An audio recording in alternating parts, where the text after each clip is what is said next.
जी अस्सलाम वालेकुम। कैफ 4 आज के लेक्चर आगाज़ करते हैं। Lecture number 8। आज के लेक्चर में एज़ यूजुअल पहले लाइव क्विज़ होगा आपका, फिर उसके बाद हम नए कंसेप्ट की तरफ चलेंगे, एक्सेप्टेंस की तरफ। इससे पहले हमने जितनी डिस्कशन की है वो ऑफ़र से रिलेटेड थी, ऑफ़र और उसकी रेवोकेशन के हवाले से। आज हम एक्सेप्टेंस वाला कंसेप्ट डिस्कस करेंगे, लेकिन उससे पहले क्विज़ लिंक आप लोगों के ग्रुप में शेयर कर दिया गया है, क्लिक कीजिए। तैयार है तो बताइए, स्टार्ट करें क्विज़। रेडी है जी? चलिए।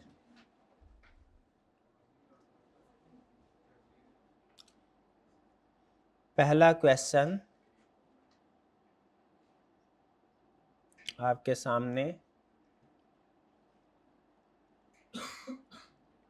ये रहा।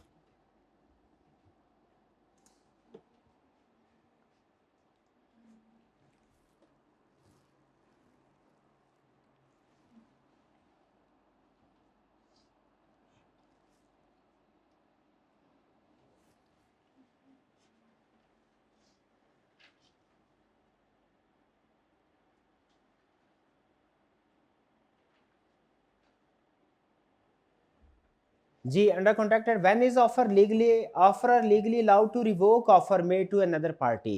कब तक रिवोक कर सकता है? बिफोर ऑफरी कम्युनिकेट्स एक्सेप्टेंस, उसके एक्सेप्टेंस कम्युनिकेट करने से पहले पहले। जब ऑफरी ने एक्सेप्टेंस कम्युनिकेट कर दी तो फिर इसका मतलब क्या? कॉन्ट्रैक्ट हो गया। कॉन्ट्रैक्ट होने के बाद कोई एक पार्टी अपनी मर्जी से उसे खत्म नहीं कर सकती। क्लियर हुई है बात? जब ऑफरी कम्युनिकेट करे दे एक्सेप्टेंस, उसके बाद फिर वैलिड कॉन्ट्रैक्ट हो जाता है, फिर ऑफर वापस एक्सेप्ट कर ली, बस कॉन्ट्रैक्ट हो गया। नेक्स्ट क्वेश्चन 2 ये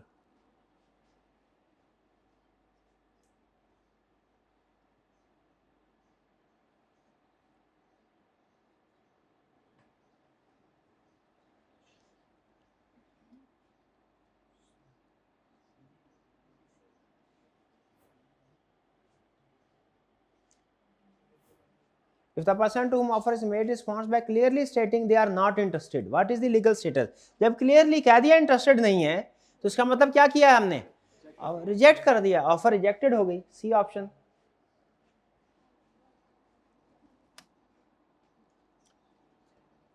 क्वेश्चन 3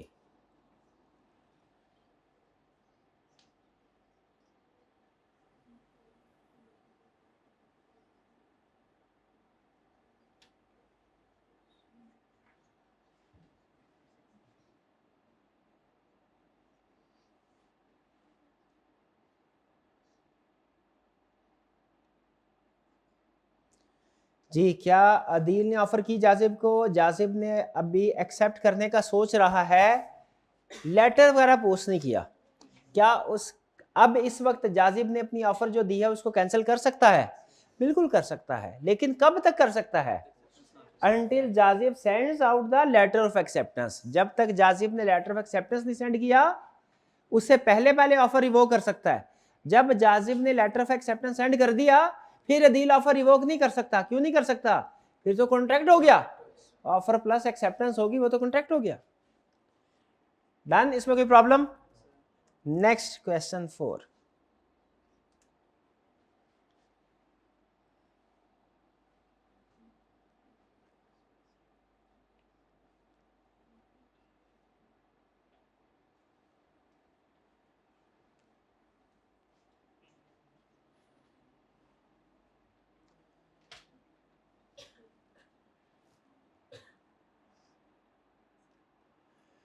जी, कंडीशन अटैच कर दी, ऑफरी ने कंडीशन फुलफिल नहीं की, क्या होगा? ऑफर ऑटोमेटिकली लैप्स कर जाएगी। कंडीशनल ऑफर होती है, वो कंडीशन के साथ एक्सेप्ट करनी होती है। कंडीशन पूरी करेंगे ऑफर एक्सेप्ट होगी, वरना ऑफर एक्सेप्टेड नहीं है। क्वेश्चन 5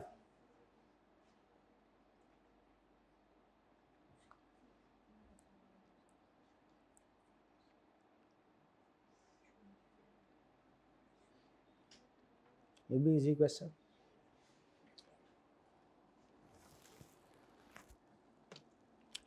इनमें से कौन सी स्टेटमेंट काउंटर ऑफर को करेक्टली डिस्क्राइब करती है? C option. ये डी किसने सेलेक्ट कर लिया? सुभान अल्लाह, डी तो थी नहीं कोई।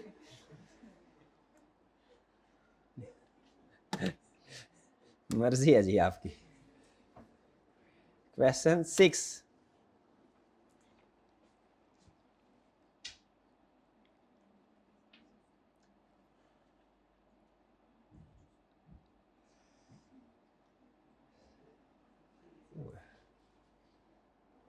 हिल गई थी तार।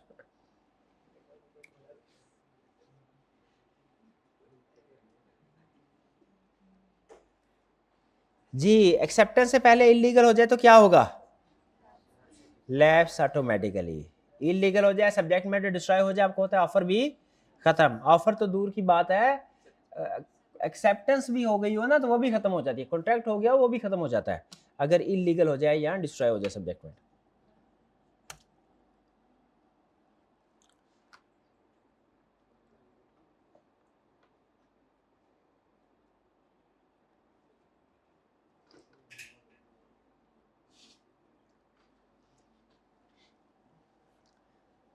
When no time frame for acceptance is mentioned in the offer, by what, by when must the offeree accept it? कब?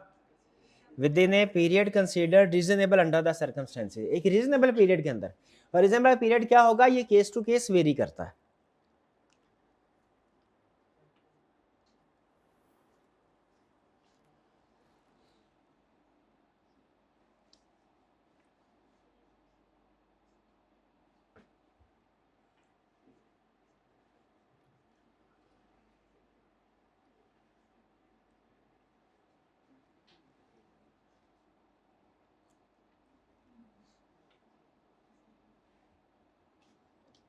Azam asks Baba to respond to offer by phone. Baba replies via letter instead. Accept कर लिया, as it is कर लिया, सिर्फ जो mode of communication था वो change किया। जब सिर्फ मोड ऑफ कम्युनिकेशन चेंज हो, बाकी कोई भी चीज चेंज ना, बाकी सारी शर्तें मान ली, सिर्फ मोड ऑफ कम्युनिकेशन चेंज हो तो उसे हम कहते हैं डेविएटेड एक्सेप्टेंस। इसका रूल थोड़ा सा डिफरेंट है, ये वैलिड हो भी सकता है, वैलिड नहीं भी हो सकता। आप नोट कीजिए उसने इसके साथ मे का वर्ड यूज किया है। ये कब वैलिड होता है कब नहीं है आज के लेक्चर में हम पढ़ेंगे। तो डेविएटेड एक्सेप्टेंस क्या है? जब सारी टर्म्स एंड कंडीशन ऑफर में लिखी हुई हैं, ऑफरी एक्सेप्ट कर ले, सिर्फ एक चीज की खिलाफ वर्जी करे, वो क्या चीज है? Mode of communication. Mode of communication अगर डिफरेंट हो, स्पेसिफाइड के मुताबिक ना हो, तो हम इसे क्या कहते हैं? Deviated acceptance. Next question 9,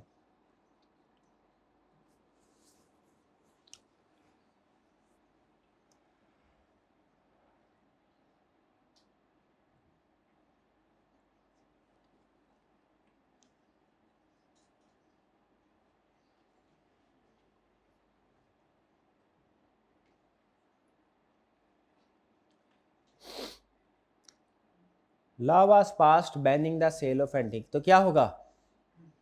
offer lapse हो जाएगी। हाँ जी, इससे कोई फर्क पड़ता है कि उस पार्टी को नॉलेज था या नहीं था? नहीं, लॉ जो पास हो गया वो ज्यूम किया जाता है सभी को नॉलेज था, पूरे मुल्क को।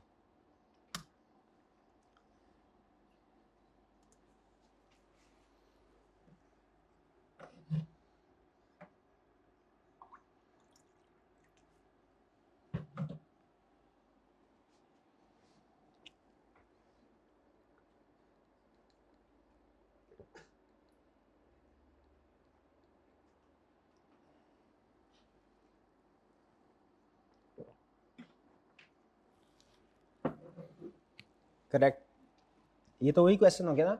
अभी एक्सेप्टेंस पोस्ट नहीं की, उससे पहले पहले ऑफर को रिवोक कर सकता है।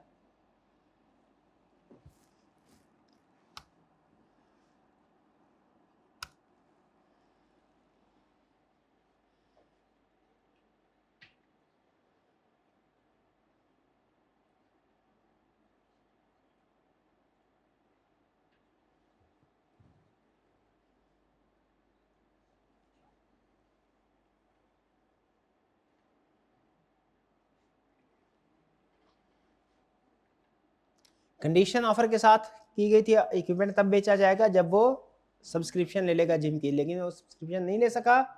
क्या इक्विपमेंट सेल करने वाली ऑफर वैलिड है? नहीं है। द ऑफर लैप्स है due to non fulfilment of conditions. B option correct. Offer remains open without discount नहीं रहती, वो ऑफर जो थी वो कंडीशन के साथ अटैच थी, ये तो अलग से ऑफर करनी पड़ेगी अगर आपको डिस्काउंट के बगैर अगर ऑफर करना तो।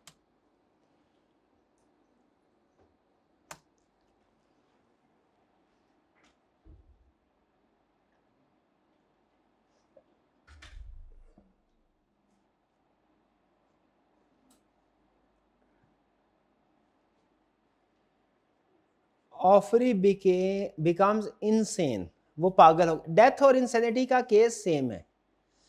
अगर ऑफरी की डेथ हो जाए एक्सेप्टेंस से पहले या वो पागल हो जाए, दोनों सूरतों में क्या होगा, ऑफर लैप्स कर जाएगी। लेकिन अगर फर्ज कीजिए उसकी डेथ होती है या पागल होता है ऑफर एक्सेप्ट करने के बाद, फिर क्या होगा, फिर लीगल रिप्रेजेंटेटिव पूरा करेंगे, कॉन्ट्रैक्ट वैलिड रहेगा। इसमें आप नोट कीजिए फर्क, सब्जेक्ट मैटर डिस्ट्रॉय हो जाए तो कॉन्ट्रैक्ट होने के बाद भी तो वो वाइड हो जाता है, लेकिन अगर पार्टीज जो मेन पार्टीज है वो डिस्ट्रॉय हो जाए तो फिर कॉन्ट्रैक्ट वाइड नहीं रहता, फिर उनके लीगल रिप्रेजेंटेटिव उसको पूरा करते हैं। ये फर्क नोट करें।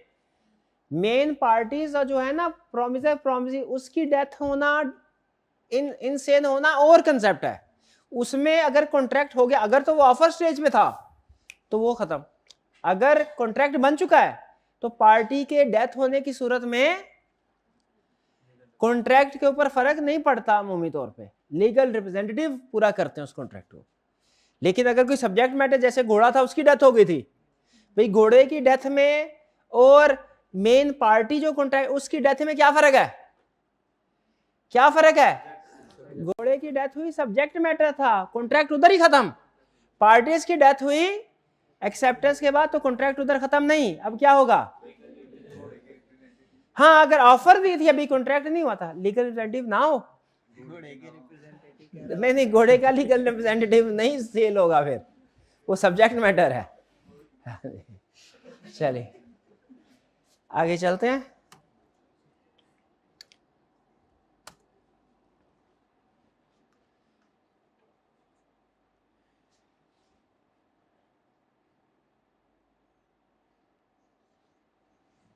ये तो simple question. Counter offer simply modifies the original offer but does not terminate it. सही है, फॉल्स कर रहा है, वो टर्मिनेट कर देती है काउंटर ऑफर।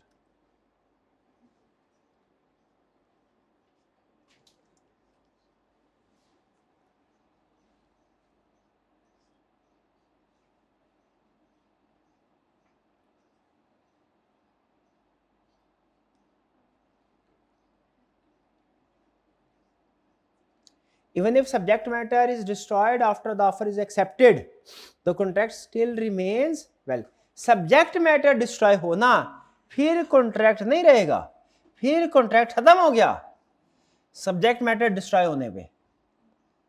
ये कंसेप्ट समझ रहे हैं, सब्जेक्ट मैटर डिस्ट्रॉय हुआ कॉन्ट्रैक्ट, हाँ पार्टीज में से किसी की डेथ होती वो वैलिड रहता।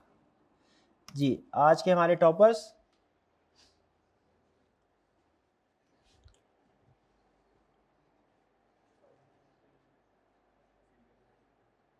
जी फर्स्ट पोजीशन शाबाश के लिए, second position, third position, third position कहाँ है, हाइब्रिड क्लास में है या ऑनलाइन में, ऑनलाइन में। Fourth position, fourth position, fifth position, sixth position, seventh position, eighth position, ninth position, ninth online वाले स्टूडेंट के लिए, टेंथ पोजीशन, टेंथ।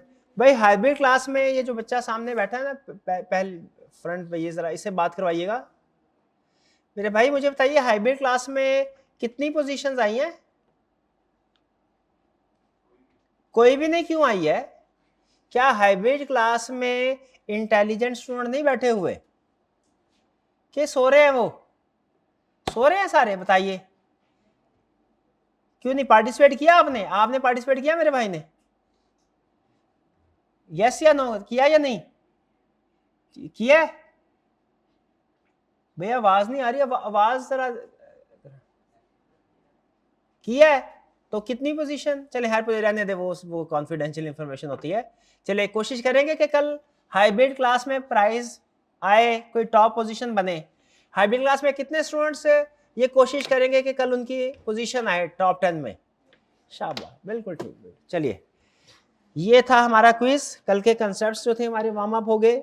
अब चलते हैं आज के लेक्चर की तरफ। इससे पहले प्रीवियस लेक्चर में से कोई भी क्वेश्चन पूछना चाहते हो तो पूछ लीजिए, कल जो हमने जो कुछ पढ़ा।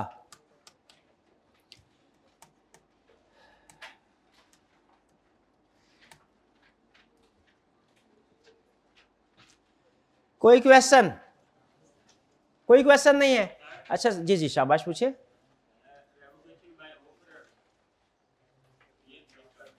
Revocation by offeror? भाई ऑफर करने वाले ने खुद ही कह दिया भाई मैंने ऑफर आपको दी थी ना, अब नहीं है ऑफर, खत्म।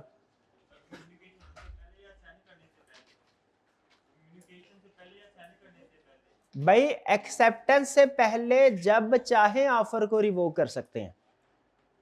एक्सेप्टेंस होने से पहले पहले जब चाहे ऑफर को रिवोक कर सकते हैं। ठीक है, ये बात समझ आई? क्या बोली भला मैंने बात?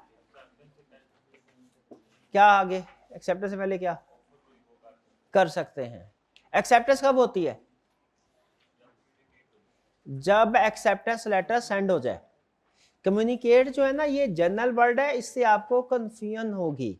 अभी आप ये समझे जब एक्सेप्टेंस लेटर सेंड कर दिया जाए तब, उससे पहले पहले रिवोक कर सकते हैं ऑफर को। एक्सेप्टेंस लेटर जब पार्टी ने सेंड कर दिया उसके बाद ऑफर रिवोक नहीं हो सकती। एक्सेप्टेंस लेटर सेंड होने के बाद ऑफर रिवोक नहीं हो सकती, लेकिन एक्सेप्टेंस रिवोक हो सकती है। समझे नहीं समझे? क्या बोला वाला? क्या बोला? एक्सेप्टेंस लेटर सेंड होने से पहले पहले ऑफर रिवोक हो सकती है। एक्सेप्टेंस लेटर सेंड होने के बाद ऑफर रिवोक नहीं हो सकती, लेकिन एक्सेप्टेंस रिवोक हो सकती है। हाँ जी, पार्टी के पास एक्सेप्टेंस पहुंचने से पहले पहले रेवोकेशन पहुंचा दे, खत्म। क्लियर हुई है बात? तो अभी कम्युनिकेशन की तरफ ना जाएं। Communication, communicated as against offer, as against offer, ये थोड़ा सा ना ट्रिकी वर्ड है। ये आपको पहले कंसेप्ट बिल्ड कर ले, फिर बाद में इसको पढ़िएगा। कंसेप्ट क्या है? एक्सेप्टेंस से पहले पहले ऑफर रिवोक हो सकती है, एक्सेप्टेंस से सेंड करने के बाद ऑफर रिवोक नहीं हो सकती। हाँ, एक्सेप्टेंस सेंड होने के बाद एक्सेप्टेंस रिवोक हो सकती है। कैसे? एक्सेप्टेंस पहुंचने से पहले पहले रेवोकेशन पहुंचा दो। हाँ, ये पकड़ो रेवोकेशन, ये रही। वो कहेगा एक्सेप्टेंस तो मुझे मिली नहीं थी, रेवोकेशन पहले आ गई। चलो कोई बात नहीं। क्लियर? कुछ समझ आई बात? क्या समझ आई जरा बताइए मेरे भाई। अगर एक्सेप्टेंस आपने पोस्ट कर ऑफर कब रिवोक हो सकती है? एक्सेप्टेंस से पहले। एक्सेप्टेंस से पहले। और एक्सेप्टेंस के बाद एक्सेप्टेंस के बाद ऑफर रिवोक हो सकती है? नहीं हो सकती। क्या एक्सेप्टेंस सेंड होने के बाद एक्सेप्टेंस रिवोक हो सकती है? वो कब? वो कैसे? रेवोकेशन अगर पहले। हाँ, अगर रेवोकेशन पहले पहुंचा दे। गाजी वाली केस स्टडी की है आपने? हाँ, वो दोबारा कीजिएगा घर जाके। जिसको वो समझ आ गई ना, आधा कॉन्ट्रैक्टेड समझ आ गया। और कोई क्वेश्चन?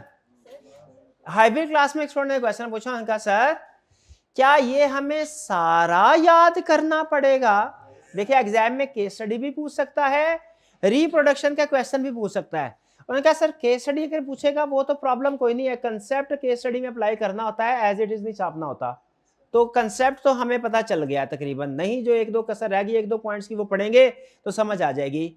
लेकिन अगर रिप्रोडक्शन का क्वेश्चन पूछे तो क्या सारा याद करना पड़ेगा? देखिए लिखना तो सारा होगा, लेकिन सारा याद करने की जरूरत नहीं है।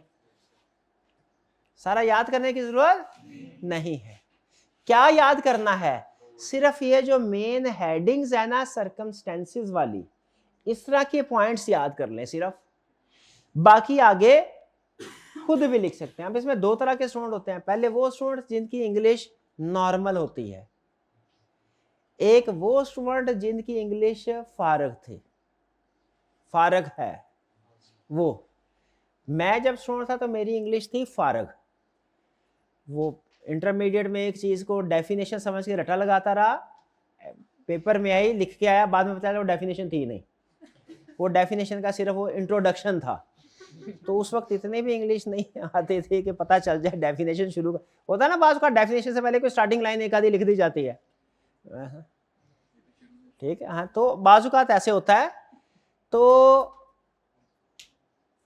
अगर तो आपकी इंग्लिश अच्छी है, मतलब अच्छी से मुराद आप एक ऐसे लिखने के काबिल हैं खुद से मजमून कि दूसरे को समझ आ जाए क्या लिखा है, तो फिर आपके लिए मशवरा है सिर्फ हेडिंग्स याद करें, बाकी जो एक्सप्लेनेशन है वो खुद से अपनी इंग्लिश में लिख सकते हैं।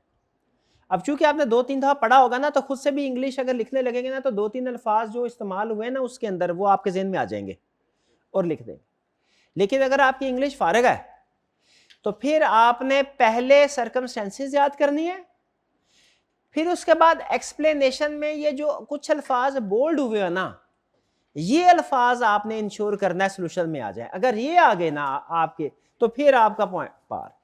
वर्ड बाय वर्ड किसी भी स्टूडेंट को लिखने की जरूरत नहीं। क्लियर होगी बात? अगर इंग्लिश अच्छी है तो सिर्फ हेडिंग याद करें, अगर इंग्लिश ज़्यादा अच्छी नहीं है तो हेडिंग के साथ जो एक्सप्लेनेशन में जो बोल्ड पॉइंट्स है ना, जो ज़रा थोड़े गहरे हैं, बोल्ड समझते हैं ना क्या है? बोल्ड समझते हैं कि नहीं क्या है? क्या है बोल्ड? ये इसमें ऑफरर आपको लग रहा होगा ज़्यादा गहरे रंग का है। ये जो ज़्यादा गहरा रंग होता है ना, इसे कंप्यूटर की लैंग्वेज में बोलते हैं बोल्ड। तो ये बोल्ड अल्फाज जो है सिर्फ ये कर लें तो काफ़ी है।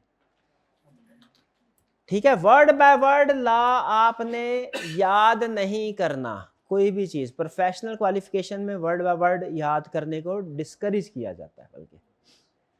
क्लियर जी? और कोई क्वेश्चन? जी पूछिए।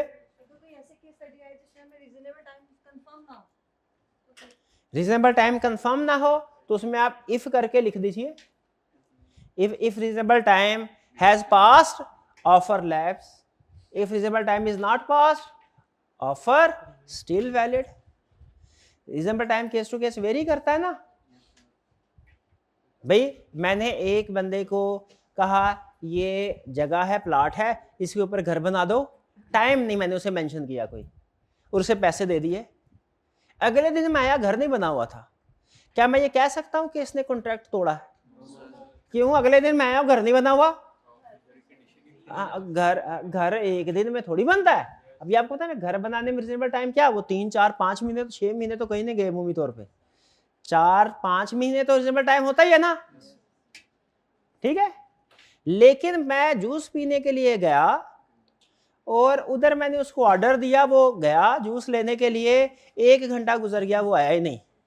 बताइए अब मैं ना समझूं कि अभी भी मैं इंतजार करूं?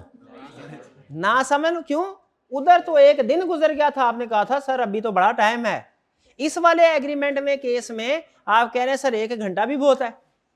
तो ये केस टू केस वेरी करता है कि रीजनेबल, हाँ जी, हालात के मुताबिक, हालात से मुराद केस टू केस डिसाइड किया जाएगा रीजनेबल टाइम क्या है। जूस पीने वाले एग्रीमेंट में रीजनेबल टाइम चंद मिनट का होता है, लेकिन अगर कंस्ट्रक्शन करनी हो उसमें रीजनेबल टाइम चंद महीनों का होगा। तो ये reasonable time case to case vary करता है। ठीक है जी। अगर किसी भी केस स्टडी में आप श्योर ना हो कि रीजनेबल टाइम क्या है, जैसे वो शेयर्स वाली केस स्टडी थी, शेयर्स वाली केस स्टडी थी, किसी इंडस्ट्री में ऐसा हो जाए रीजनेबल टाइम, तो आप इफ करके लिखें, if reasonable time passed, contract फारग, ऑफर फारग। If reasonable time is not passed yet, offer is valid. Clear जी?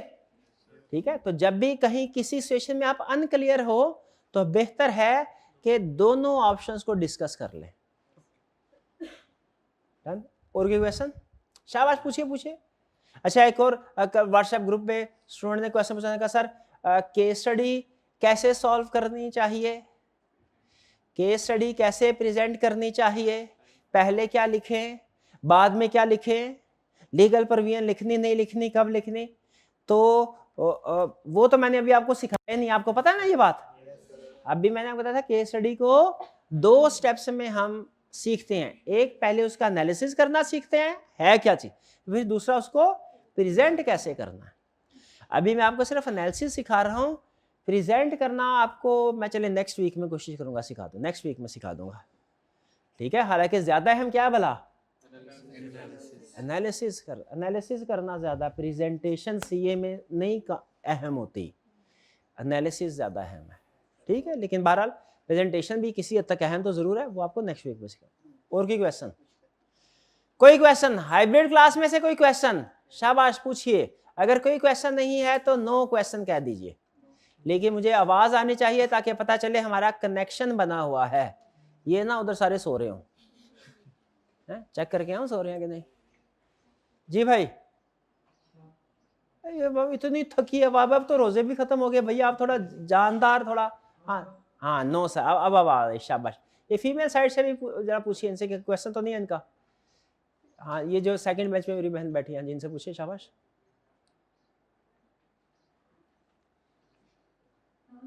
हाँ ये ठीक है। चलिए अब आगे कंसेप्ट की तरफ चलें। अच्छा, ये चीज़ है में रखिएगा, ये कंसेप्ट इंटर रिलेटेड है। आज जो एक्सेप्टेंस आप पढ़ेंगे ना तो आपको लगेगा ये तो रिपीट हो रही है चीज़ें, क्योंकि बहुत से कंसेप्ट ऐसे हैं जो हमने ऑफर के साथ ही पढ़ लिए हुए हैं। एक्सेप्ट कोई ऐसे एक्सेप्टेंस का लफ्ज़ इससे पहले किसी लेक्चर में आपने मेरे मुंह से सुना है? तो जब जब एक्सेप्टेंस का लफ्ज़ मेरे मुंह से निकला है ना, समझ लीजिए वो आप एक्सेप्टेंस के टॉपिक के ऊपर आ गए थे।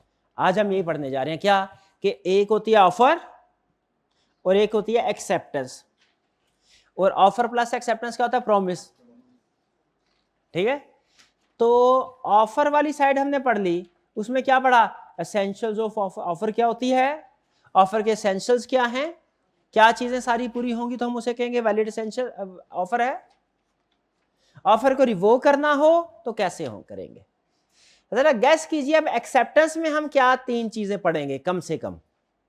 नंबर 1 एक्सेप्टेंस की डेफिनेशन, नंबर 2 एक्सेप्टेंस के एसेंशियल्स, और number 3 revocation of acceptance. Simple.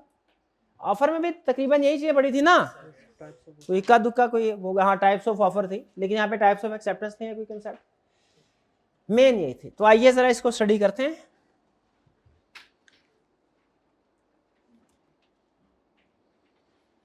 Acceptance क्या है? Acceptance is when the person receiving the offer shows consent to it. Consent, रजामंदी। जब किसी पर्सन को कोई ऑफर दी गई और वो पर्सन अपनी रजामंदी शो कर देता है, वो कहता है हाँ मुझे मंजूर है, वो कहता है यस आई एक्सेप्ट, तो इसको क्या बोलेंगे? एक्सेप्टेंस। ठीक है जी, सिंपल डेफिनेशन। आ गया एसेंशियल्स के ऊपर। अच्छा बताइए, एसेंशियल जो होता है उसमें कोई एक एसेंशियल भी अगर वायलेट हो जाए, एक भी वायलेट हो जाए, तो वो कंसेप्ट वैलिड रहता है कि वो कंसेप्ट खत्म, उड़ गया कंसेप्ट, उड़ गया वो कंसेप्ट। ठीक है जी। तो केस स्टडी के अंदर जितने भी एसेंशियल्स हैं, अगर कोई एक आधा एसेंशियल्स भी ऐसा आ गया जिसमें गड़बड़ है, तो आपने क्या कहना है कि ये वैलिड एक्सेप्टेंस। जैसे इसके कितने एसेंशियल्स हैं? इसके अगर देखें 3, ये है 4 5 6 7 8 9 10 एसेंशियल। अगर 9 पूरे हो रहे हुए एक वायलेट हो रहा हुआ, आप क्या कहेंगे? एक्सेप्टेंस वैलिड है कि नहीं? नहीं वैलिड। एक भी वायलेट हुआ अगर एसेंशियल, एक्सेप्टेंस वैलिड नहीं। तो आइए एसेंशियल्स पढ़ते हैं। Acceptor must be aware of offer. Accept करने वाले को ऑफर का पता होना चाहिए। भाई ये कंसेप्ट तो हमने पहले पढ़ा हुआ है। कहां पढ़ा हुआ है? वो वाली एग्जांपल, वो जो उसका कुत्ता गुम हो गया था, याद है? डॉग, और तो उसको इनाम मिला था कि नहीं मिला था? नहीं मिला था। क्यों नहीं मिला था? वो अवेयर नहीं था। तो एक्सेप्टेंस के लिए जरूरी है ऑफर का आपको पता हो। ऑफर का पता होगा तो एक्सेप्टेंस होगी, अगर ऑफर का पता नहीं है एक्सेप्टेंस नहीं। डन जी। पहला टिक कर दे इसको। ये नया कंसेप्ट है कि पहले पढ़ा हुआ था? पढ़ा हुआ था। चलिए, if a person is unaware of the offer can not accept it, meaning no contract is formed. आगे चलते हैं। ये क्या? Acceptance must be absolute and unconditional. लेकिन ऑफर में तो लिखा हुआ था ऑफर कंडीशनल हो सकती है। ऑफर में लिखा हुआ था कंडीशनल हो सकती है। वो क्या था? ऑफर था। ऑफर कंडीशनल हो सकती है, ऑफर के साथ कंडीशन अटैच कर सकते हैं, एक्सेप्टेंस के साथ कंडीशन अटैच नहीं करनी। एक्सेप्टेंस को एज इट इज ही एक्सेप्ट करना पड़ेगा, ऑफर को एज इट इज एक्सेप्ट करना पड़ेगा। अगर आपने एक्सेप्टेंस में कोई चीज चेंज कर दी, कंडीशन लगा दी, तो वो एक्सेप्टेंस नहीं रहेगी, क्या बन जाएगी? काउंटर ऑफर बन जाएगी। ऑफर कंडीशनल हो सकती है, एक्सेप्टेंस अनकंडीशनल होनी चाहिए, क्योंकि अगर एक्सेप्टेंस के साथ कंडीशन लगा दी, वो एक्सेप्टेंस नहीं है, वो क्या हो जाएगी? काउंटर ऑफर हो जाएगी। कुछ समझ आ रही बात? तो कौन सी चीज कंडीशनल हो सकती है और कौन सी नहीं हो सकती? ऑफर कंडीशनल हो सकती है, एक्सेप्टेंस कंडीशनल नहीं हो सकती। क्या ये हमने पहले पढ़ा था कंसेप्ट? पढ़ा था, नया तो नहीं है। टिक लगा दे, इसको भी पढ़ा हुआ था।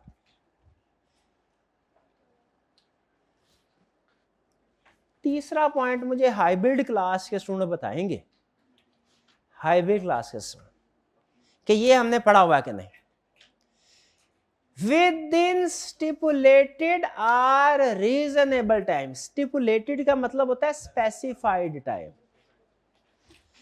अगर टाइम स्पेसिफाई किया गया, भैया 3 दिन के अंदर बताना है, भैया 7 दिन के अंदर बताना है, भैया 2 हफ्ते के अंदर बताना है, टाइम स्पेसिफाई किया गया है, तो फिर एक्सेप्टेंस कैसे, कब देनी है? उसी टाइम के अंदर। और अगर टाइम स्पेसिफाई नहीं किया, सिर्फ ऑफर दी है, तो रीजनेबल टाइम कितना, और रीजनेबल टाइम कितना होगा? ये केस टू केस वेरी करेगा। किसी कॉन्ट्रैक्ट में रीजनेबल टाइम कुछ और होता है, किसी दूसरे कॉन्ट्रैक्ट में रीजनेबल टाइम कुछ और होता है। ठीक है जी, बताइए भैया हाइब्रिड क्लास के स्टूडेंट, क्या ये कंसेप्ट हमने पढ़ा हुआ था, स्टिपुलेटेड और रीजनेबल टाइम वाला? शाबाश। जो सबसे जल्दी चार्टर्ड अकाउंटेंट बनना चाहता है वो हाथ उठाए और वो बताए। हाँ शाबाश, ये वो पीछे उधर स्टूडेंट, भाईजान माइक दे दे इनको। अच्छा, वो उन्हें बाद में चार्टर्ड अकाउंटेंट बनना था, पहले तो उधर वो बहन जी ने हाथ उठाया था। चले कोई बात नहीं, भाई जी बताइए, पढ़ा हुआ था पहले? क्या पढ़ा हुआ था हमने? स्टिपुलेटेड टाइम का मतलब क्या होता है? स्टिपुलेटेड टाइम का, स्टिपुलेटेड टाइम का तो रीजनेबल टाइम। ठहर जाओ, जाना पड़ेगा मुझे, ऐसे नहीं मानना है ना, जरा पास कीजिएगा। मैं हाइब्रिड, हाँ जी, तो स्टिपुलेटेड टाइम क्या है? स्पेसिफाइड। स्पेसिफाइड टाइम किसको कहते हैं? जो कॉन्ट्रैक्ट में तय हो गया कि इतने दिन होंगे या इतने हफ्ते होंगे, इतने महीने, तय करने को जितना मर्जी टाइम तय करते हैं। और अगर टाइम तय नहीं करते कॉन्ट्रैक्ट में, रीजनेबल टाइम। डन जी, ये भी पहले पढ़ा हुआ था। आगे चलते हैं।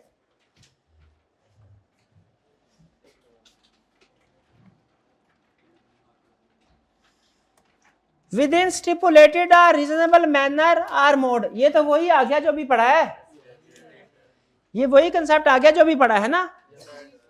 वो नहीं है, वो टाइम था, ये मोड है, मोड ऑफ कम्युनिकेशन है, मैनर ऑफ कम्युनिकेशन है। वो था एक्सेप्टेंस किस वक्त कम्युनिकेट करनी है, ये है एक्सेप्टेंस किस तरह करनी है। शाबाश, ये कंसेप्ट क्या, वो कंसेप्ट और था। वो कंसेप्ट कौन सा था? एक्सेप्टेंस किस वक्त कम्युनिकेट करनी है। ये कौन सा है? किस तरह कम्युनिकेट करनी है। तो किस तरह करनी है? स्टिपुलेटेड, भाई जो ऑफर में लिखा गया है उसी तरह कम्युनिकेट करनी है। और अगर ऑफर में कुछ नहीं लिखा हुआ तो फिर जो भी रीजनेबल तरीकाकार होगा, जो भी रीत रिवाज के मुताबिक कम्युनिकेशन करते होंगे, उस तरीके से कम्युनिकेशन करेंगे। जैसे 25-30 साल पहले अमूमी तौर पे जो कुछ भी मेंशन नहीं ना होता था, तो एक्सेप्टेंस होती थी लेटर के जरिए से। अब आजकल दौर बदल गया है, अब लेटर वगैरह का जरा कम रिवाज है। अब कैसे हो, अब व्हाट्सएप के जरिए से हो जाती है, ईमेल के जरिए हो जाती है, इंस्टाग्राम के जरिए से।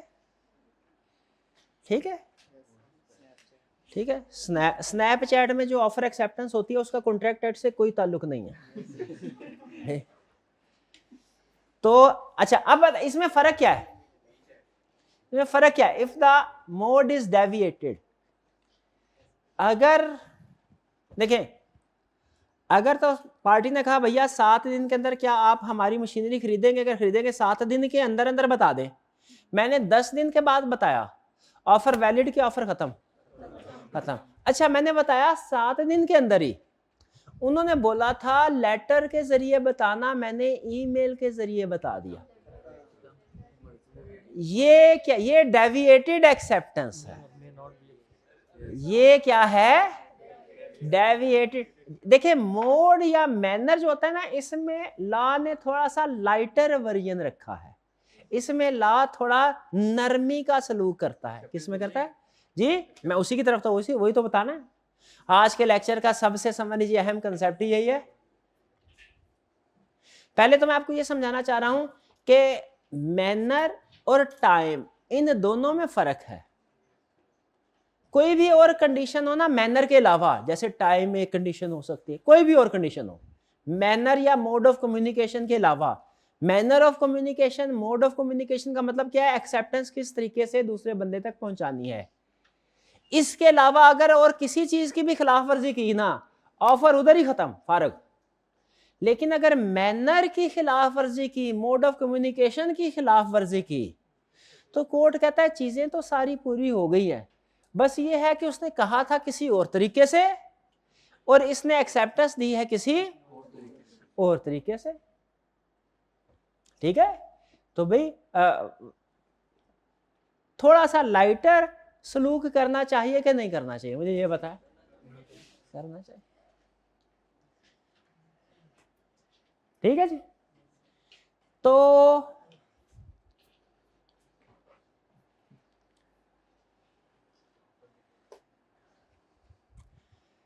तो यहां पे थोड़ा सा लॉ यहां पे क्या कहता है, यहां पे कहता है अगर आपने डेविएटेड एक्सेप्टेंस दी ना, तो फौरी तौर पे उससे हम ये नहीं कहेंगे कि ऑफर कैंसिल हो गई, हम ये दूसरी पार्टी के ऊपर छोड़ देते हैं।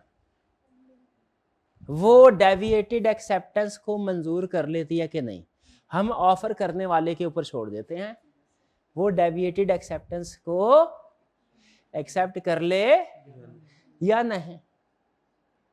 ठीक है? अगर तो वो पार्टी को वारा खाता है, वो कहते हैं ठीक है मैंने कहा तो कुछ और था, तुम आए किसी और तरीके से हो, लेकिन बहरहाल बाकी सारी चीजें पूरी हो गई हैं, ठीक है चलने दो, तो कॉन्ट्रैक्ट वैलिड हो जाएगा। और अगर दूसरी पार्टी कह दे नहीं नहीं नहीं नहीं नहीं, दूसरी पार्टी क्या कहे, नहीं नहीं नहीं भैया जो मैंने कहा था उसी तरीके से आओ, तो फिर ये एक्सेप्टेंस नहीं होगी। भाई कोई बात समझ आई? समझ आई कि नहीं आई? आई समझ। ये है डेविएटेड एक्सेप्टेंस। अच्छा, वो एक भाई हैं हमारे, आज छुट्टी पे हैं, वो गांव से निकले, अपने शहर में आए सीए करने के लिए। तो किसी ने उनको गांव से निकलते हुए कहा कि अगर तुम 5 साल कम है, 6 साल के अंदर अंदर सीए कर लो ना, तो फिर मेरी तुम्हारी शादी हो जाएगी।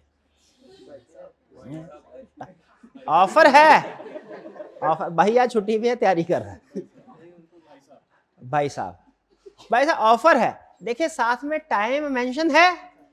ओके, भाई साहब को हो गए 5 साल में सीए कर लिया। अब बताइए कॉन्ट्रैक्ट हो गया कि नहीं हो गया? हो गया। 5 साल, हाँ 7 साल से 6 साल से 7 साल से पहले कहा था ना, 6 साल से पहले कहा था, 5 साल में कर लिया और कॉन्ट्रैक्ट हो गया, एक्सेप्टेंस होगी, कॉन्ट्रैक्ट कंडीशन पूरी कर दी, कॉन्ट्रैक्ट हो गया। और अगर 8 साल में किया, कॉन्ट्रैक्ट नहीं, फारग। अच्छा अब सुनिए, भाई को वो जो खातून थी उन्होंने कहा 6 साल से के अंदर अंदर, उन्होंने कहा कि अगर तुम सीए कर लो तो फिर मेरी तुम्हारी शादी हो जाएगी। टाइम मेंशन नहीं किया।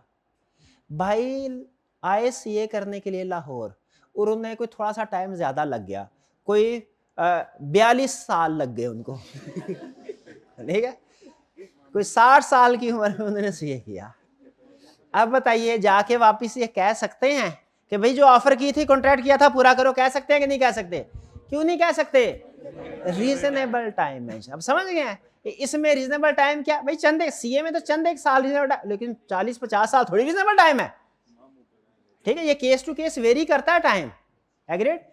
तो अच्छा अब मुझे ये बताइए, अगर फर्ज कीजिए कि जब सीए कर लिया और इन्होंने फोन करके बताया अच्छा अब मैं आ रहा हूं, तो दूसरी तरफ से फरमाइश आ गई कि अच्छा एक शर्त है, क्या शर्त है? तुमने गाड़ी पे आना है। किस पे आना है? बारात लेके गाड़ी पे आना है। ये भाईजान किस पे आ गए? वो घोड़े पे सवार होके आ गए। टाइम में कंडीशन पूरी कर दी, बाकी सारी कंडीशन पूरी हैं।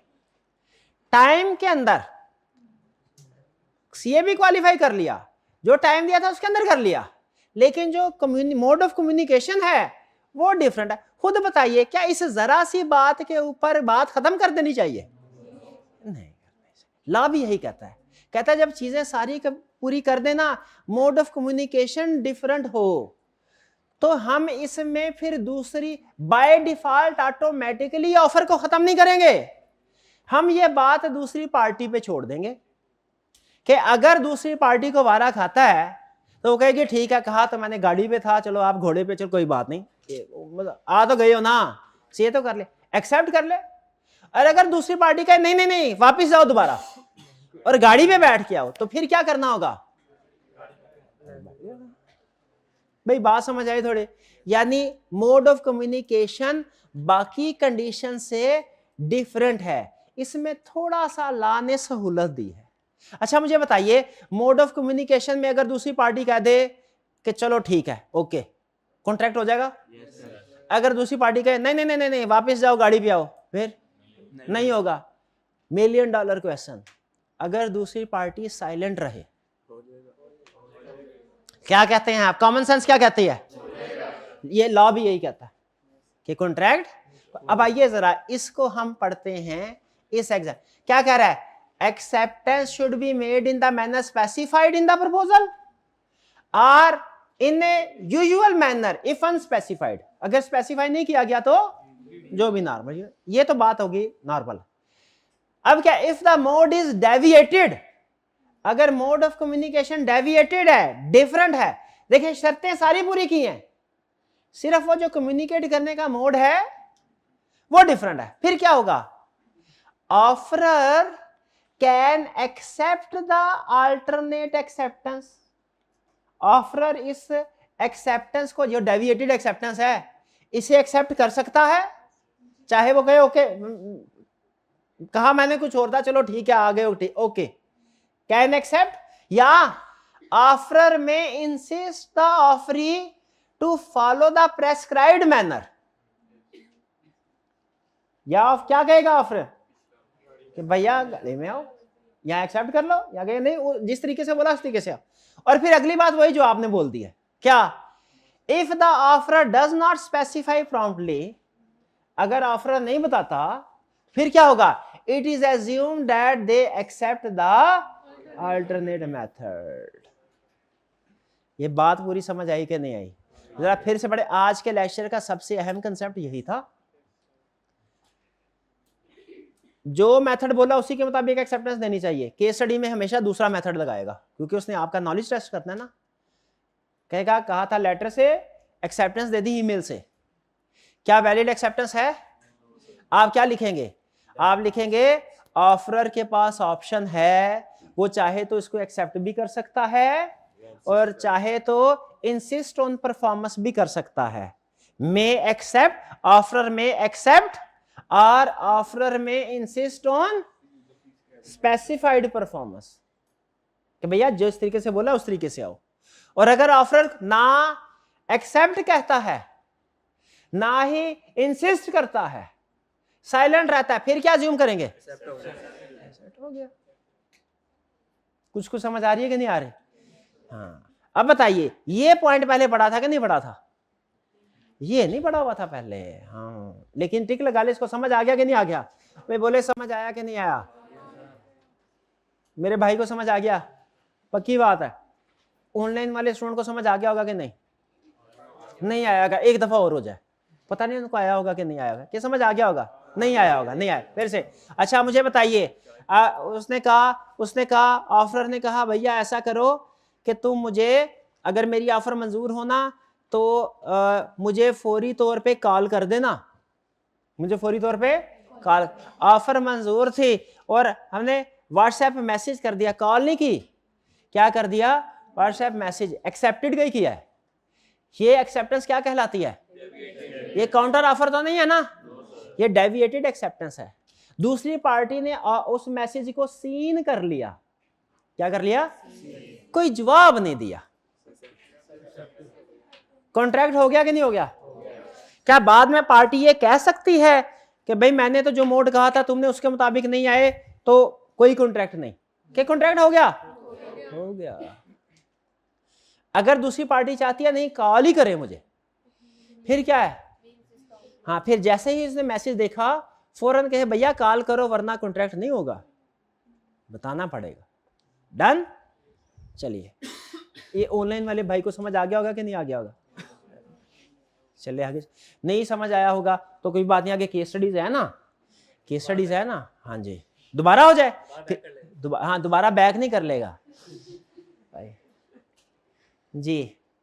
ये असल में ऑनलाइन वालों का था, नाम ले रहा हूं मैं, ये आप लोगों के लिए है, क्योंकि ऑनलाइन वालों को अगर समझ ना भी आए ना तो वो बैक करके दोबारा सुन सकते हैं, आप लोग तो ही ना सुन सकते, तो वो ये उनको बदनाम ना करे भाई को, वो शरीफ आदमी मेहनती हैं। हाँ जी, वो जो मेरी बहन देख रही हैं वो भी बहुत मेहनती है, समझदार हैं वो। हाँ जी, चलिए आगे चलते हैं। Acceptance must be given only by offeree. Acceptance कौन दे? कि कोई और भी साथ खड़ा बंदा वो एक्सेप्टेंस दे दे? वो नहीं दे सकता। ठीक है, कौन देगा एक्सेप्टेंस? ये तो मुझे याद आ रहा है, हमने वो जनरल ऑफर और स्पेसिफिक ऑफर में पढ़ लिया था। स्पेसिफिक ऑफर को वो ही ऑफर ही एक्सेप्ट कर सकता है। पढ़ा था कि पहले नहीं पढ़ा था? पढ़ा था। टिक लगा ले इसको भी, ओनली ऑफर कैन गिव। अच्छा आगे चल के जब थोड़ा एडवांस लेवल पे पहुंचेंगे ना तो आपको पता चलेगा जो बड़े बड़े लोग होते हैं ना, अमीर लोग, ये हर इनके पास इतना टाइम भी नहीं होता कि हर एक कॉन्ट्रैक्ट को खुद साइन करते रहे। ये जो बड़े, और बाज़ औक़ात ऐसा होता है दूसरे मुल्कों में बैठे होते हैं, पाकिस्तान में इन्होंने पार्टीज के साथ कॉन्ट्रैक्ट करने, तो ये क्या करते हैं भला? एजेंट, अपना एजेंट अपॉइंट करके जाते हैं। कैसे पता चलता है ये एजेंट बंदा एजेंट है कि नहीं? हाँ जी, अथॉरिटी लेटर दे के जाते हैं, उसको लिख के एक लेटर देते हैं कि भैया मेरे बाद मैं इसको ऑथोराइज कर रहा हूँ, हाँ मैं जानशीन नहीं है, एजेंट है, वो स्वर्गवासी नहीं होने जा रहा, वो दुबई सैर करने के लिए जा रहा है। तो ये मेरे बाद यानी एजेंट के तौर पे, एजेंट और चीज है, लीगल रिप्रेजेंटेटिव और चीज है। अगर दुबई जाएगा तो एजेंट अपॉइंट करके जाएगा, और अगर जन्नत में जाएगा तो फिर लीगल रिप्रेजेंटेटिव होगा। लीगल रिप्रेजेंटेटिव डेथ के केस में होता है, जिंदगी में कौन होता है? एजेंट। लीगल रिप्रेजेंटेटिव नहीं, जिंदगी में कौन होता है? दूसरे लोग जो एक्सेप्ट कर सकते हैं, एजेंट। और मरने के बाद कौन होते हैं?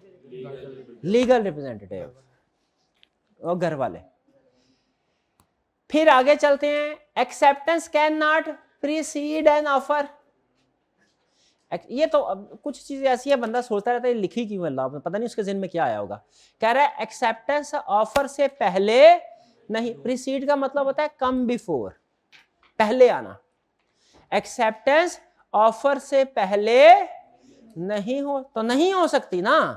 ऐसे हो सकता भाई पहले ऑफर होगी फिर एक्सेप्टेंस होगी, कि पहले एक्सेप्टेंस होगी फिर ऑफर होगी?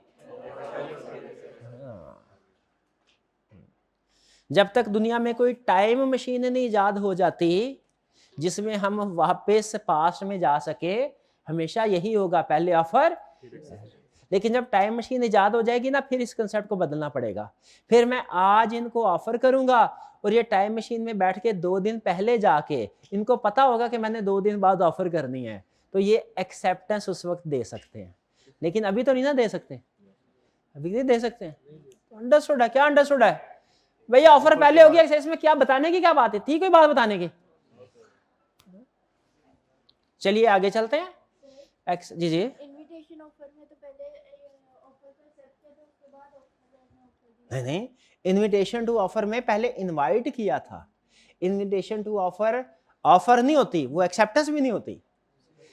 इनका सवाल क्या है कि इनविटेशन टू ऑफर जो थी वो तो ऑफर से पहले हो गई थी, तो वो इनविटेशन टू ऑफर थी, वो एक्सेप्टेंस नहीं थी। इनविटेशन टू ऑफर ऑफर से पहले हो सकती है, एक्सेप्टेंस नहीं हो सकती। ठीक है, मुझे भूल गया इनविटेशन टू ऑफर क्या होती है, मेरा भाई मुझे याद तो करवाए। डिस्प्ले, क्या डिस्प्ले, किधर डिस्प्ले? स्टोर वगैरह में जो हम चीज वगैरह बेचनी होती है उसका डिस्प्ले वगैरह लगाया। स्टोर समझ आ गया, ये वगैरह क्या होता है? चीज समझ आ गया, ये वगैरह क्या है? चीजें वगैरह जो भी लगाई। अच्छा ठीक है, जो ठीक है, जो चीजें लगाई हैं उसने स्टोर में, वो है इनविटेशन टू ऑफर। एक मिसाल हुई और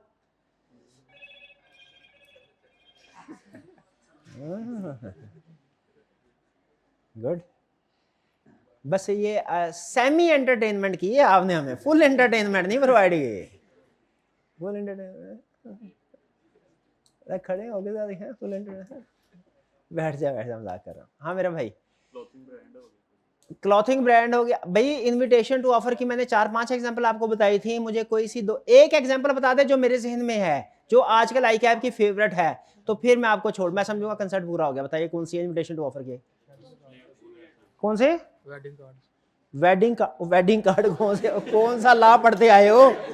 वो वेडिंग कार्ड कहाँ समझा है? खुदा का हो कर भाई, ऐसे ना कर यार, मैं तुम्हारे जज्बात समझू, लेकिन ये अभी पढ़ने का टाइम है, अभी पढ़ने का टाइम है। भाई कौन? सोशल मीडिया पोस्ट, ये चीज सोशल मीडिया पोस्ट जितनी भी आती है, जो सर्कुलेशन ऑफ प्राइस होती है, ईमेल आती है आपको, ये सारी क्या होती हैं?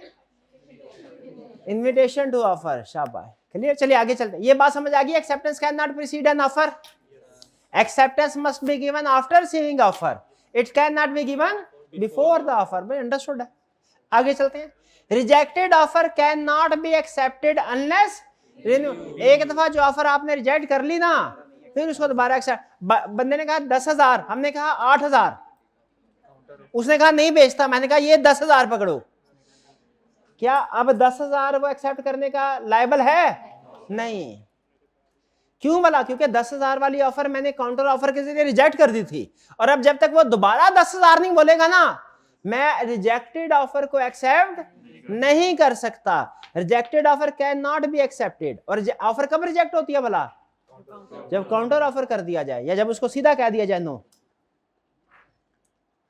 बिल्कुल समझ आई आपको? ये पहले पढ़ा था हमने कोई कि रिजेक्टेड ऑफर कहीं पढ़ा था? इसको भी टिक लगाएं फिर। रिजेक्शन हुआ है ऑफरिंग में, हाँ टिक लगाएं फिर, ज्यादातर तो हमने पढ़े हुए। Negative confirmation. नेगेटिव कंफर्मेशन क्या है? Silence. Silence is not acceptance. याद है? इसके साथ चाहे लिख लें, नेगेटिव कंफर्मेशन के साथ नीचे ब्रैकेट में लिख लें इज इक्वल टू, यानी इसका मतलब क्या है? Silence is not acceptance. यानी अगर मैं ये कहूं भैया क्या आप ये लैपटॉप खरीदेंगे 50,000 में, अगर आपने 3 दिन के अंदर अंदर जवाब नहीं दिया तो मैं समझूंगा आपको ये मंजूर है। हाँ ये मंजूर है आपको। ये क्या है? ये है बस, आप मैंने कह दिया ऑफर में। हाँ अब अगर ये 3 दिन के अंदर अंदर जवाब नहीं देते तो क्या होगा? एक्सेप्ट हो जाना चाहिए कि नहीं होना चाहिए? हो जाना चाहिए। कंडीशन लगा दी है ना कि 3 दिन के अंदर अंदर अगर आप आंसर नहीं देंगे तो मैं कहूंगा कि ये एक्सेप्टेड है। हाँ तो अब ये भाईजान क्या करते हैं, ये 10,000 ईमेल, सॉफ्टवेयर होता है ना ईमेल जनरेट करने के, 10,000 ईमेल मुझे सेंड करते हैं और कहते हैं अगर आपको मंजूर नहीं है तो बताएं, अगर आप साइलेंट रहे तो मैं समझूंगा कि आपको ये एग्रीमेंट मंजूर है। अब मुझे मंजूर नहीं है तो मुझे क्या करना पड़ेगा? जवाब देना। जवाब 10,000 ईमेल सेंड किए, 10,000 की 10,000 को जवाब देना। ये मैनिपुलेट किया। शाबाश, इसमें मैनिपुलेशन का चांस है। भाई हो सकता है किसी ने मुझे ऑफर की, और बाजू का तो ऑफर किए होते हैं, आप जाके अपना इनबॉक्स जाके देख लें, जंक बॉक्स में देखे, वो पता नहीं कौन कौन, कभी लॉटरी निकली होती है, कभी कोई दुबई, कोई मरा होता है ऑस्ट्रेलिया में, उसने विरासत दी होती है। कभी IMF वालों के पास इतने फंड होते हैं, उन्हें बांटने के लिए कोई बंदा नहीं मिलता, वो हमें ढूंढ लेते हैं पता नहीं कहाँ से। ये ईमेल्स आती होती हैं सर, आईफोन, ठीक है। तो ये अगर हमें कोई अननोन ईमेल सेंड कर दे और हमारे ईमेल बॉक्स में पड़ी हो और उसमें लिखा होता 3 दिन के अंदर जवाब नहीं दिया, तो कॉन्ट्रैक्ट पूरा समझा जाएगा कि हो गया, वैलिड हो गया। और मुझे पता ही नहीं है, वो भाईजान अपना सामान लेके आगे कैसा होना चाहिए खुद बताए। लॉ कहता है एक्सेप्टेंस के लिए क्लियर कम्युनिकेशन होनी चाहिए। इस तरह जो है ना कि अगर आपने 5 दिन के अंदर जवाब नहीं दिया तो मैं समझूंगा कि मंजूर है। लॉ कहता है ऐसे एक्सेप्टेंस नहीं होते, ऐसे एक्सेप्टेंस नहीं। इन भाईजान ने उन भाई को जो आज छुट्टी पे है उनको फ्रेंडशिप रिक्वेस्ट भेजी फेसबुक पे और साथ में मैसेज किया, अगर आपने 5 दिन के अंदर मुझे जवाब नहीं दिया तो मैं समझूंगा आपको ये मंजूर है। वो उसने इग्नोर करके ब्लॉक ही कर दिया, इसको ब्लॉक कर दिया, जवाब नहीं दिया, ब्लॉक। बताइए खुद क्या भैया के आप थे भैया, एक्सेप्टेंस होगी कि नहीं होनी चाहिए ना। लॉ क्या कहता है एक्सेप्टेंस कैसे हो, क्लियर हो अल्फाज के साथ। Negative confirmation is not acceptance, या यूं कह लीजिए silence is not acceptance normally. लेकिन आपको पता है अगर कंसिडरेशन एक्सेप्ट कर ली जाए फिर साइलेंस एक्सेप्टेंस हो जाती है। तो नेगेटिव कंफर्मेशन समझ आया? नेगेटिव कंफर्मेशन का मतलब क्या है कि अगर आपने जवाब ना दिया तो हम समझेंगे आपने कंफर्म कर दिया। नेगेटिव कंफर्मेशन का मतलब क्या है, अगर आपने जवाब नहीं दिया तो क्या समझेंगे, कंफर्म कर दिया। नेगेटिव कंफर्मेशन एक्सेप्टेंस नहीं है। वो भाई अगला बंदा जवाब नहीं दिया इसका मतलब है उसने इग्नोर किया है, इसका ये मतलब नहीं है उसने एक्सेप्ट किया है। भी खुद बताएं, अगर जो हमारी ऑफर का किसी ने जवाब नहीं दिया तो इसका ये मतलब होता है कि उसने एक्सेप्ट कर लिया है, कि ये मतलब है उसने हमें इग्नोर किया है, उसने हमें इस काबिल भी नहीं समझा के जवाब दे। तो भैया लॉ भी यही कर रहा है कि अगर आपने अपनी ऑफर में इस तरह के कोई चालाकी दिखाने की कोशिश की ना कि अगर 10 दिन की तरफ से आपकी तरफ से जवाब ना आया तो हम समझेंगे आपको मंजूर है, लॉ ने कहा कोई ऐसा कोई नहीं ऑफर चलती। 10 दिन गुजर के उसने जवाब नहीं दिया, बताइए कॉन्ट्रैक्ट होगा कि नहीं होगा? नहीं होगा, नहीं होगा। नेगेटिव कंफर्मेशन ये पहले हमने पढ़ा था, ये इससे पहले कभी हमने पढ़ा था? नहीं पढ़ा था, नहीं पढ़ा था, ये नया कंसेप्ट है। लेकिन समझ आ गया कि नहीं आ गया? हाँ, क्या कह रहा है, proposal is not accepted if the offeree remain silent और डज नॉट रिस्पॉन्ड। ठीक है, next acceptance of or consideration, ये वही बात हो गई। इफ ऑफरी एक्सेप्ट्स कंसिडरेशन और performs a condition of offer it is considered acceptance. वो वही बात कि साइलेंट रहे, अगर सिर्फ साइलेंट रहे, कुछ भी नहीं किया, सिर्फ साइलेंट रहे तो कोई कॉन्ट्रैक्ट नहीं है। लेकिन अगर रहा साइलेंट, पैसे पकड़ के जेब में डाल दिए, फिर एक्सेप्टेंस हो जाएगी, फिर एक्सेप्टेंस हो जाएगी। ठीक है, या हमने उसे कहा भैया हमने 50,000 ही देने हैं मोबाइल के, मोबाइल खरीदने गए थे, उसने कहा 60,000, हमने कहा 50,000। पहली चीज हमने कहा ये 50,000 पड़ा है, उसने मुंह से कुछ नहीं बोला और 50,000 अपनी जेब में डाल दिए, बताइए एक्सेप्टेंस हुई कि नहीं? अच्छा, अगर वो ऐसे ही साइलेंट रहता है, 50,000 भी उधर ही पड़ा हुआ है, हमने उसे कहा 50,000 तुम्हारे टेबल पे रख रहे हैं, अगर 3 मिनट के अंदर अंदर तुमने ये हमें वापस ना किया तो हम समझेंगे तुम्हें मंजूर है। वो इग्नोर करके अपने काम में बिजी रहा, बताइए एक्सेप्टेंस हुई कि नहीं? नहीं हुई, शाबाश। अगर हमने टेबल पे 50,000 रखा, बोला कुछ नहीं, वो उसने उठा के गिना और अपनी जेब में डाल दिया, एक्सेप्टेंस होगी कि नहीं? इसमें और नेगेटिव कंफर्मेशन में फर्क है। नेगेटिव कंफर्मेशन में सिर्फ साइलेंट रहता है, कुछ भी नहीं करता। इस वाली में क्या किया उसने, साइलेंट रह के कंसीडरेशन एक्सेप्ट कर। अगर सिर्फ साइलेंट रहे तो कॉन्ट्रैक्ट नहीं, एक्सेप्टेंस नहीं होगी। अगर साइलेंट रहे लेकिन कंसीडरेशन एक्सेप्ट कर ले तो फिर कॉन्ट्रैक्ट हो जाएगा। समझ रहे हैं? साइलेंस इज नॉट एक्सेप्टेंस, ये बात ठीक है, लेकिन अगर आप कंसीडरेशन को एक्सेप्ट कर लें तो फिर साइलेंस एक्सेप्टेंस हो जाएगी। उठा के गिन के फिर रख दे। फिर नहीं होगी, अब टेबल पे रख दिया ऐसे ऐसे करते तो नहीं होते मैंने, ठीक है। अच्छा अगर हम उसे कहे भैया हमने 50,000 देना है, अगर आपको मंजूर है तो मोबाइल को डब्बा में पैक करके ना रसीद बना दे। उसने बोला कुछ भी नहीं, मोबाइल को डब्बे में पैक करके रसीद बना दी, जो हमने कंडीशन कही थी वो पूरी कर दी, तो फिर क्या होगा?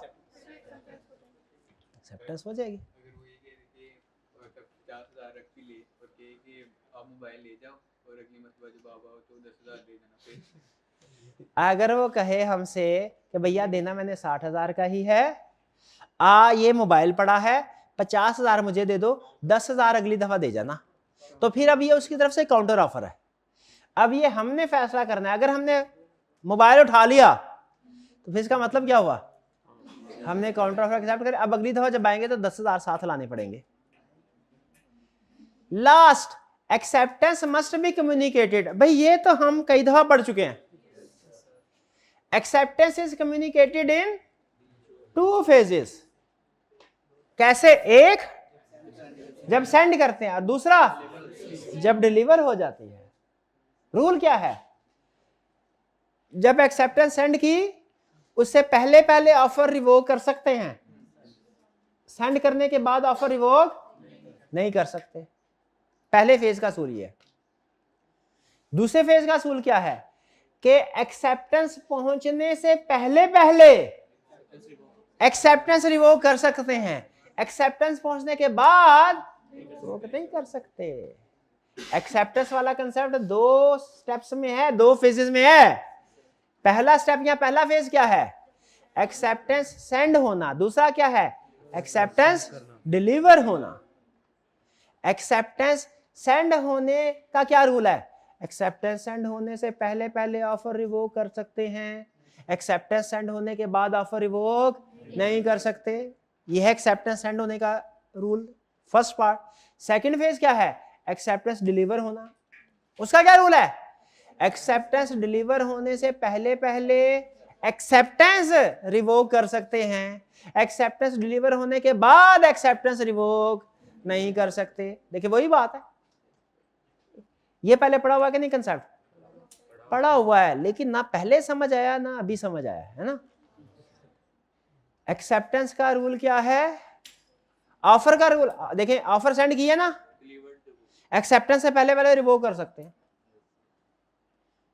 लेकिन जब एक्सेप्टेंस सेंड कर दी उसके बाद ऑफर रिवोक नहीं कर सकते। लेकिन और एक्सेप्टेंस, दूसरा स्टेप क्या है? एक्सेप्टेंस डिलीवर हो गई, उसका क्या रूल है? एक्सेप्टेंस डिलीवर होने से पहले पहले एक्सेप्टेंस को रिवोक कर सकते हैं, डिलीवर होने के बाद एक्सेप्टेंस को रिवोक। जरा फिर से बताएं। एक्सेप्टेंस 2 स्टेप्स में होती है, 2 फेजेस में। पहला फेज क्या है? सेंड किया। दूसरा फेज क्या है? पहुंचा। सेंड किया, पहला फेज क्या है? एक्सेप्टेंस सेंड की। दूसरा फेज क्या है? एक्सेप्टेंस पहुंची। सेंड करने का रूल क्या है? एक्सेप्टेंस सेंड करने से पहले पहले ऑफर रिवोक कर सकते हैं, एक्सेप्टेंस सेंड होने के बाद ऑफर रिवोक नहीं कर सकते। और एक्सेप्टेंस पहुंचने का रूल क्या है कि एक्सेप्टेंस पहुंचने से पहले पहले एक्सेप्टेंस रिवोक कर सकते हैं, एक्सेप्टेंस पहुंचने के बाद एक्सेप्टेंस भी रिवोक नहीं कर सकते। भाई समझ आई बात? नहीं समझ आई? नहीं समझ? फिर से बताइए क्या बोला। एक्सेप्टेंस कितने फेजेस में होगी? कौन कौन सा? Number 1 acceptance send, number 2 acceptance delivered या एक्सेप्टेंस रीच्ड या जो भी कह लें। एक्सेप्टेंस सेंड का क्या इफेक्ट है? सेंड करने से पहले पहले ऑफर रिवोक कर सकते हैं, सेंड करने के बाद ऑफर नहीं कर सकते ऑफर। और एक्सेप्टेंस पहुंचने का रूल क्या है? एक्सेप्टेंस डिलीवर होने से पहले एक्सेप्टेंस रिवोक कर सकते हैं, और अगर एक्सेप्टेंस डिलीवर हो गई तो फिर वो भी रिवोक नहीं कर सकते, फिर उसका ही कुछ नहीं करो, फिर कॉन्ट्रैक्ट हो गया, फिर कॉन्ट्रैक्ट वैलिड हो गया, पूरा हो गया। कुछ को समझ आई आपको? नहीं आई अभी? ऑनलाइन वाले भाई को समझ आ गई होगी कि नहीं? आ गई होगी। अच्छा चले ठीक है। नहीं आई एक दफा फिर हो जाए। फिर एक्सेप्ट ना एक्सेप्टेंस सेंड होने का रूल क्या है? एक्सेप्टेंस सेंड होने से, एक्सेप्टेंस 2 स्टेप्स में होगी। कौन कौन से? सेंड और रिसीव्ड। सेंड का रूल क्या है? एक्सेप्टेंस सेंड होने से पहले पहले क्या रिवोक कर सकते हैं? ऑफर रिवोक कर सकते हैं, और एक्सेप्टेंस सेंड होने के बाद ऑफर रिवोक नहीं कर सकते। और पहुंच गई जब एक्सेप्टेंस, दूसरा पॉइंट, इसका क्या रूल है? एक्सेप्टेंस पहुंचने से पहले पहले एक्सेप्टेंस रिवोक कर सकते हैं, एक्सेप्टेंस पहुंचने के बाद नहीं कर सकते। अब पक्का ठप्पा मोहर लग गई कॉन्ट्रैक्ट के ऊपर, ठीक है। और क्या है? रेब, ये तो साथ ही समझा दिया। एक्सेप्टेंस कब रिवोक कर सकते हैं? डिलीवर होने से पहले पहले, बस यही कह रहा है। Acceptance can be revoked before the communication of acceptance is completed against the acceptor. इतने मुश्किल अल्फाज लॉ ने लिखे हैं, इसका सिंपल मीनिंग पता क्या है? कि acceptance can be revoked before delivery, बस खत्म। Acceptance can be revoked before, यहां से लेके यहां तक जो भी उसने लिखा है इसका मतलब क्या है? Before delivery. हाँ, पेपर में यही लिखें तो अच्छा है, लेकिन केस स्टडी आ गई तो सिर्फ डिलीवरी भी लिख सकते हैं। लेकिन अगर उसने रिप्रोडक्शन के क्वेश्चन में पूछा ना कि बताओ एक्सेप्टेंस कब रिवोक कर सकते हैं, तो फिर आपको यही रटा लगाना है। हालांकि आसान अल्फाज भी होते हैं, पता नहीं वो लॉ वाले कोई लोग और दुनिया के लोग होते हैं, मुझे लगता है इतना आसान बात। चले छोड़े, याद कर लेंगे। चलिए, और कोई कंसेप्ट तो नहीं? हाँ जी, असाइनमेंट आज की चैप्टर कंप्लीट हो गया। नेक्स्ट वीक में आपका इसका टेस्ट होगा, टेस्ट की तैयारी कीजिएगा। कल छुट्टी का दिन है, मतलब रिवीजन का दिन है। कल रिवीजन करना है चैप्टर 2 की आप, ठीक है। टेस्ट हम आपको शेड्यूल आज शेयर कर देंगे, टेस्ट का शेड्यूल, ठीक है। लेकिन चैप्टर 2 होगा आपका सिलेबस का जी। शेड्यूल कह रहे शेयर हुआ, दोबारा कर दें। आज का लेक्चर यहाँ खत्म करते हैं हम। अल्लाह हाफिज़।